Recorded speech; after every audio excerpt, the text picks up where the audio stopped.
Born from unthinkable tragedy, a local organization is hoping to turn heartbreak into hope across the Tri-County area.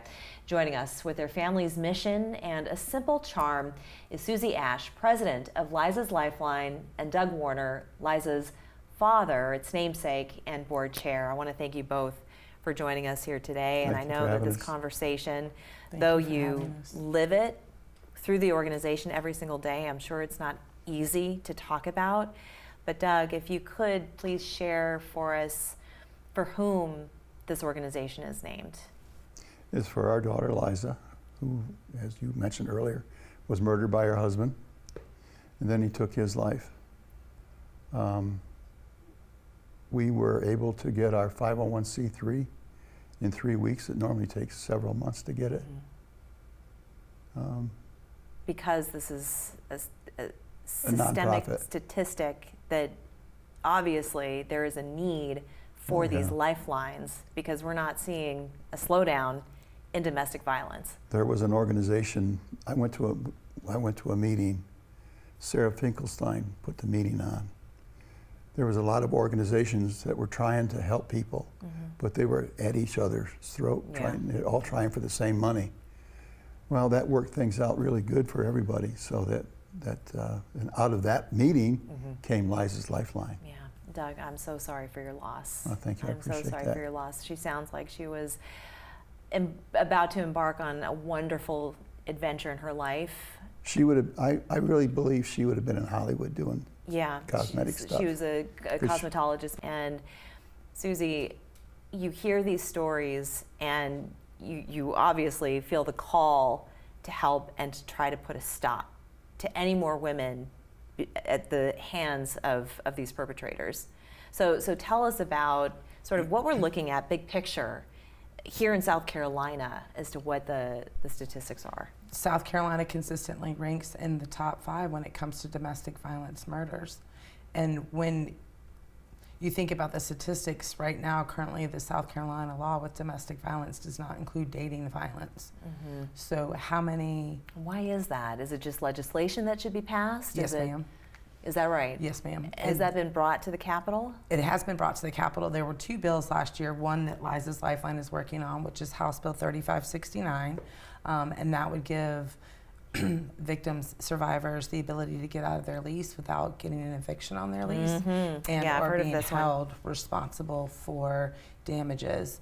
And then SCAVASA, the South Carolina Coalition for Domestic Violence and Sexual Assault, is working to get dating violence included in the current domestic violence law. So nothing's been passed so far. Are we being met with resistance at the Capitol? What's the problem? Like, there what's the holdup? is resistance.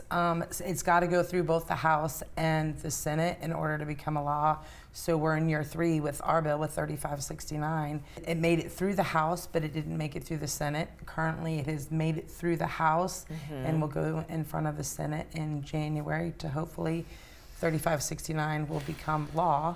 And then as well as that, hopefully they can get dating violence added to the current domestic violence law. And you see this happening all the time. Yes. And for the same reasons. It's not just a piece of paper that is binding you to your perpetrator, but it's the knowing that they have access to you, period. Yes. That's where the danger lies. Right. And not realizing that you don't have the same protections that other states offer when it comes to dating. Yeah, South Carolina needs to do better and get on board with this whole program. I would like that. Yeah, I think a lot of people would.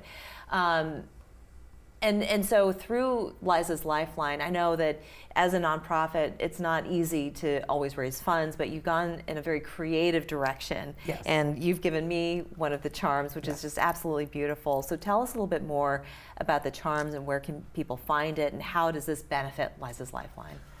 We decided years ago that we never wanted to take grants, because grants limit, they limit you because they tell you what you can and can't do. Most importantly is to go to Columbia and legislate for laws. And we didn't want to compete with other organizations in funding. We want wanted to be able to get everything under one roof and work with other organizations, the schools, other nonprofits, different things like that. And so we thought outside of the box and came up with what we call Liza's Light. Yeah, it's so beautiful. It's a gorgeous charm, and I want to get a little bit closer of a view of this, but we do need to take a break. We do have a commercial coming up, so we'll be back in 2 minutes. Don't go anywhere. Welcome back. We've been chatting with Susie Ash and Doug Warner of Liza's Lifeline during the month of domestic violence awareness, and you were starting to tell us about another component to bringing awareness to your organization, just to the awareness in general, and that's through these charms. And it sounds like your daughter, Doug, Liza, was a light in this world. Yes, ma'am.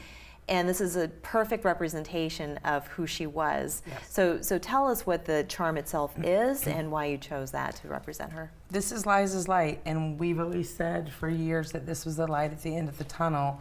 And when we went to launch these, because this is something that can be all over the world, we came up with the wording. And the wording says, "Be the light that restores and gives us courage. We each have the light inside of us. What will you do with yours? I will use my light too." And then there's a blank spot underneath it, because everybody's reason is different, and they fill it in with what they'll do with their light. I think it's wonderful, and I love the burst. You can just see the light emanating from these charms, and they're just so beautiful too. Anyone would be proud to wear it for so many reasons.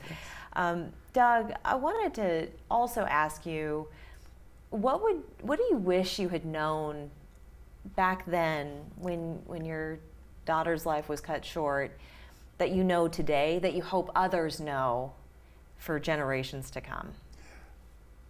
I always tell men that have daughters, if they're dating, do a background check. That's imperative. If we had done a background check, I don't know if we could have kept her from marrying him, but we would have been a little bit more aware, because he had been in prison and he had shot someone. And he had been arrested several times by the police in Texas. And he was like 6 or 7 years older than him. Okay. But he always treated her really good. But you don't notice things. So consequently, he was getting more and more withdrawn from the family. We could go visit. He's been down here several times with Liza, but we could go visit, and he wouldn't hang out with us. He'd be at the computer. So he was kind of withdrawing himself. Yeah. Was that a result of substance abuse? I think so. He had maybe something else. Smoked a lot of pot. Oh, he did. But do you think there was also something else mentally going on with him? Yeah, most definitely. So it was a confluence of several different factors that led to this very tragic, but also going back to New York where they were living, it sounds like an incident happened.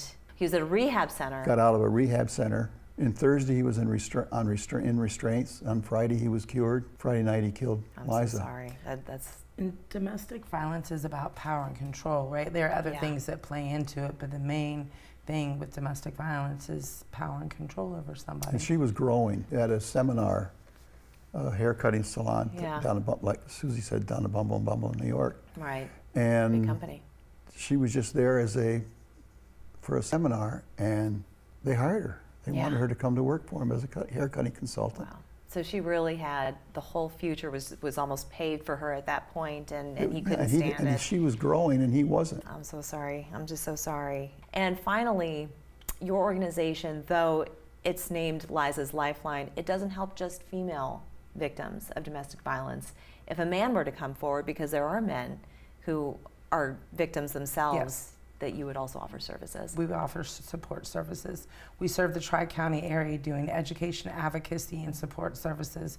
And domestic violence doesn't discriminate. It doesn't care if you're a man or a woman or what your religious preference is or anything like that, right? And so, yes, most definitely. And it all begins with a phone call. So people can visit your website, they can call, and then it just starts from there. So your Yes. advocacy, it comes in many different forms. Yes. Your support comes in many different forms, so Right. it's tailored per victim Yes. who comes forward. And we respond quickly. important. We're a referral service, so we get most of the calls that we get Yeah. come from a victim's advocate or a school or somebody like that Yeah. we partner up with, because we want to be able to work with so many different organizations to be able to provide those kinds of things. They say it takes a village. It does take a village. It most definitely takes a village. Susie, Doug, thank you so much You're for coming welcome. on. We really appreciate you Thank you sharing for your having us. story, Doug. Thank you so much, and thank you for the work that you're Thank doing you. on behalf of all these victims. We'll be right back.